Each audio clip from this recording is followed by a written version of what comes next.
અમેરિકાના ભૂતપૂર્વ રાષ્ટ્રપતિ જો બાઇડનને પ્રોસ્ટેટ કેન્સર નીકળ્યું છે. આ બાબતની જાહેરાત જો બાઇડનની ઓફિસ દ્વારા કરવામાં આવી છે. તેને લઈને હવે રાષ્ટ્રપતિ ડોનાલ્ડ ટ્રમ્પ, ભૂતપૂર્વ ઉપરાષ્ટ્રપતિ કમલા હેરિસ અને વડાપ્રધાન નરેન્દ્ર મોદીની પ્રતિક્રિયાઓ સામે આવી છે. પૂર્વ રાષ્ટ્રપતિ જો બાઇડન, જેઓ 82 વર્ષના છે અને તેમને આક્રમક પ્રોસ્ટેટ કેન્સર સામે આવ્યું છે. તો આવો જાણીએ શું છે સમાચાર. નમસ્કાર, જમાવટ સાથે હું છું પાર્થ.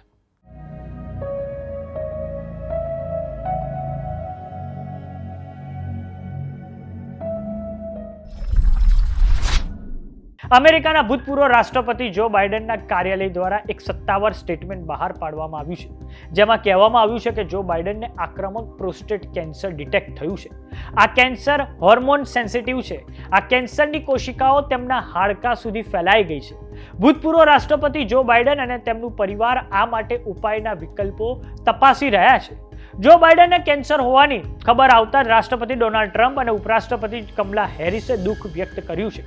આ માટે રાષ્ટ્રપતિ ડોનાલ્ડ ટ્રમ્પે ટ્રુથ સોશિયલ નામની સાઇટ પર લખ્યું છે કે હું અને મેલેનિયા જો બાઇડનના આ સમાચાર સાંભળીને દુઃખી છીએ. અમે અમારી સંવેદના વ્યક્ત કરીએ છીએ, સાથે જો બાઇડન જલ્દી સાજા થઈ જાય તેવી પ્રાર્થના. આ પછી ભૂતપૂર્વ ઉપરાષ્ટ્રપતિ કમલા હેરિસે પ્લેટફોર્મ એક્સ પર ટ્વીટ કરીને લખ્યું છે કે અમે લોકો જો બાઇડનના આ કેન્સર વિશે સાંભળીને ખૂબ જ દુઃખી છીએ. જો બાઇડનનું આખું પરિવાર અમારા હૃદય અને અમારી પ્રાર્થનાઓમાં છે. મને ખબર છે કે જો બાઇડન ફાઇટર છે, સાથે જ મને એ પણ ખબર છે કે એ જ તાકાત, ધીરજ અને આશાવાદ સાથે તેનો સામનો કરશે જે તેમના જીવન અને નેતૃત્વમાં ઝળક્યું છે. અમે તેમના સાજા થવાની આશા રાખીએ છીએ. વાત કરીએ આપણા વડાપ્રધાન નરેન્દ્ર મોદીની, તો તેમણે પ્લેટફોર્મ એક્સ પર ટ્વીટ કરીને લખ્યું છે કે જો બાઇડનના સમાચાર સાંભળીને ચિંતિત છું. તેમના સાજા થવા માટે અમારી શુભકામનાઓ. અમારી સંવેદના ડોક્ટર જીલ બાઇડન અને તેમના પરિવાર સાથે છે. વાત કરીએ પ્રોસ્ટેટ કેન્સરની, તો તે પુરુષોમાં મોટા પાયે જોવા મળે છે. પ્રોસ્ટેટ કેન્સરને સ્કોર થકી માપવામાં આવે છે, જેને ગ્લિસરીન સ્કોર કહેવામાં આવે છે, જે 1 થી 10 સુધી માપવામાં આવે છે.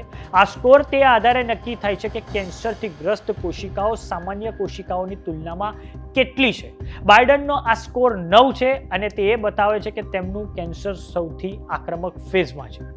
વાત કરીએ જો બાઇડનની, તો તેઓ 2020 થી 2024 સુધી અમેરિકાના રાષ્ટ્રપતિ રહી ચૂક્યા છે.